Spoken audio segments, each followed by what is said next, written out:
Grecia, el país que nos dio la democracia, la filosofía y asentó las bases de la civilización occidental, el que en su momento fue el imperio más grande del mundo hasta entonces conocido, hoy se tambalea.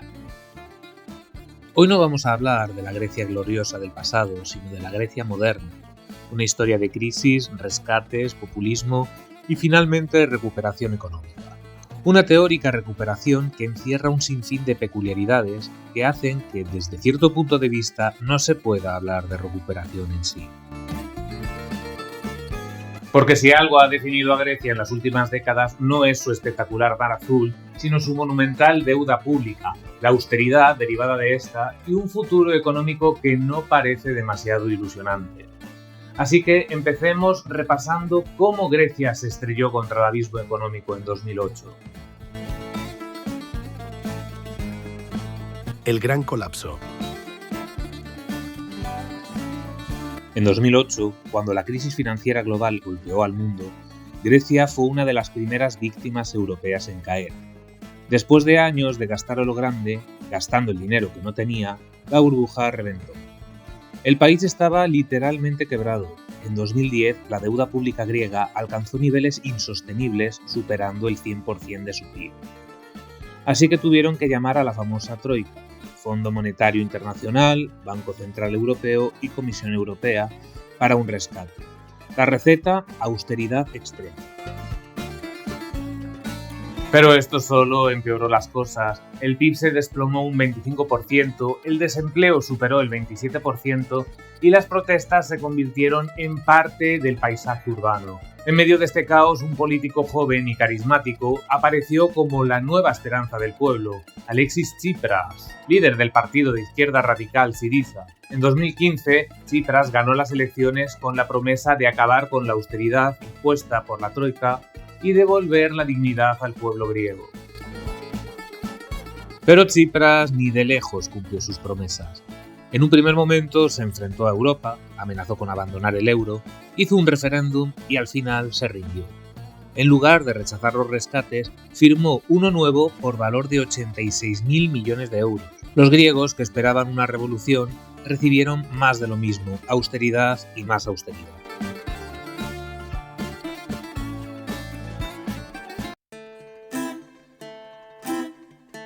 ¿Qué fue de Syriza? ¿Y qué pasó con Syriza, ese partido revolucionario que iba a liberar a Grecia de la opresión europea? Bueno, lo que suele pasar con los populismos, después de llegar al poder, se dieron cuenta de que gobernar no es tan fácil como gritar consignas. Tsipras y Syriza pasaron de ser los grandes defensores del pueblo a ser los administradores de las mismas políticas que criticaban. En 2019, tras años de aplicar las mismas políticas de austeridad que prometieron eliminar, Syriza fue derrotado en las urnas por el partido conservador Nueva Democracia, liderado por Kyriakos Mitsotakis. Este cambio no fue sorprendente, ya que Syriza no logró cumplir ni una sola de sus promesas. Para muchos, Tsipras pasó de ser el Che Guevara griego a ser el perfecto ejemplo de un político más, mucha retórica y pocos resultados. Y lo que es peor, después de gobernar, Syriza dejó claro que no había alternativa real al programa de rescate europeo. La oposición populista que criticaba a Europa y a la Troika simplemente se alineó con las políticas tradicionales. De revolución, nada. La recuperación. Ahora bien, después de tanto drama, ¿qué ha pasado realmente con la economía griega? Pues parece que las cosas han mejorado. Después de todo, en 2023 el PIB de Grecia superó los 220.000 millones de euros y el país ha vuelto a crecer con una tasa del 2,2% anual. La inflación parece estar bajo control con un 2,9% en septiembre de 2024 y el desempleo, aunque todavía elevado, ha bajado al 9,5%. ¿Y a quién tiene que agradecer Grecia todo esto? ¿A la Unión Europea? Pues en principio sí. Gracias a los rescates, Grecia pudo salir del hoyo en el que se encontraba, pero cuidado porque lo que parece un milagro económico no es más que una solución temporal. Grecia sigue teniendo una deuda que alcanza el 161,9% del PIB. Esto significa que el país sigue siendo uno de los más endeudados del mundo. Además, el turismo, que es una de las principales fuentes de ingresos del país, no puede sostener toda la economía a largo plazo. La pregunta es, ¿qué pasará cuando Grecia ya no pueda depender de los fondos europeos? Porque la política de rescates de la Unión Europea ha convertido a Grecia en un protectorado de facto al servicio de los intereses de Alemania.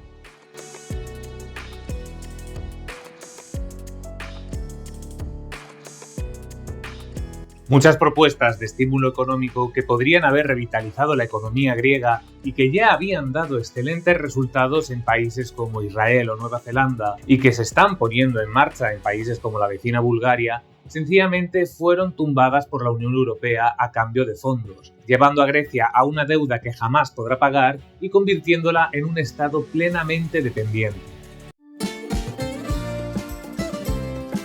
Grandes errores. La recuperación griega ha sido celebrada como un éxito por Bruselas y los tecnócratas de la Unión Europea, pero ¿a qué costo? La austeridad destrozó el tejido social del país, la pobreza y la desigualdad se dispararon. En 2023, el 18,9% de los griegos seguía viviendo en riesgo de pobreza, una cifra que nos dice mucho sobre los éxitos de los políticos del rescate. Y aquí es donde empiezan las críticas. La Unión Europea diseñó un plan de rescate centrado en salvar a los bancos y a los acreedores internacionales, no a la población griega. Las medidas de austeridad impuestas sofocaron la economía y prolongaron la recesión. Pero lo peor de todo es que no solo se recortó el gasto público, sino que se aprobaron enormes subidas de impuestos que las pequeñas y medianas empresas sencillamente no pudieron asumir y que las llevó a la quiebra. Las grandes corporaciones también sufrieron, pero a la larga salieron ganando porque consiguieron sobrevivir y heredaron un mercado libre de competencia. Los gobiernos griegos, incluido el de Tsipras, fueron incapaces de ofrecer una alternativa real. En lugar de reformar de manera estructural y buscar vías de crecimiento, se limitaron a gestionar la crisis a corto plazo. Además, el sistema fiscal griego sigue siendo un desastre. La evasión fiscal es endémica, pero para muchas familias es la única forma de seguir a flote. Una recuperación a medias. Para entender la situación de Grecia es importante mirar más allá de los datos macroeconómicos. Sí, el PIB ha crecido, pero ¿cómo viven los griegos en su día a día? En la práctica los salarios son bajos, con un salario mínimo de 968,3 euros en 2024 y el salario medio apenas llega a 23.536 euros anuales. El coste de la vida, por otro lado, ha aumentado, lo que significa que para muchos griegos el fin de mes sigue siendo todo un reto. Muchos jóvenes no pueden permitirse pagar un alquiler. Los jóvenes griegos en particular han sido los más golpeados. Muchos de ellos, incluso con estudios universitarios, no pueden encontrar trabajos bien remunerados y optan por emigrar. De hecho, Grecia ha perdido más de 1 millón de jóvenes en la última década debido a la emigración. Por otro lado, un jubilado promedio ha visto que su pensión ha sido reducida varias veces en los últimos años y ahora apenas puede cubrir sus necesidades básicas. Esta es la realidad de muchos griegos que confiaron en que el Estado los protegería en su vejez. El futuro. Entonces, ¿hay motivos para la esperanza en Grecia? La verdad es que siempre es posible encontrar algo positivo. Grecia ha mejorado su clasificación en el Índice de Desarrollo Humano y ha vuelto a los mercados financieros. Pero esto no parece suficiente. La deuda sigue siendo una bomba de relojería, la juventud se va del país y la economía depende demasiado del turismo y de los fondos europeos. ¿Motivos para la desesperanza? Muchos. La demografía es preocupante. Grecia tiene una de las poblaciones más envejecidas de Europa, con una tasa de natalidad de apenas 6,8% en 2023 y una tasa de mortalidad de 12,2%. El país está perdiendo a su población joven y aquellos que se quedan no ven perspectivas de futuro. En resumen, aunque Grecia ha sobrevivido, no está claro que haya aprendido de sus errores. La pregunta no es si habrá otra crisis, sino cuándo, porque estamos hablando de Grecia y la tragedia es parte de su historia. Y hasta aquí nuestro vídeo de hoy, espero que haya sido de vuestro interés y nos vemos en el próximo vídeo. Muchas gracias y hasta pronto. Suscríbete al canal, deja tu comentario y dale a la campanita.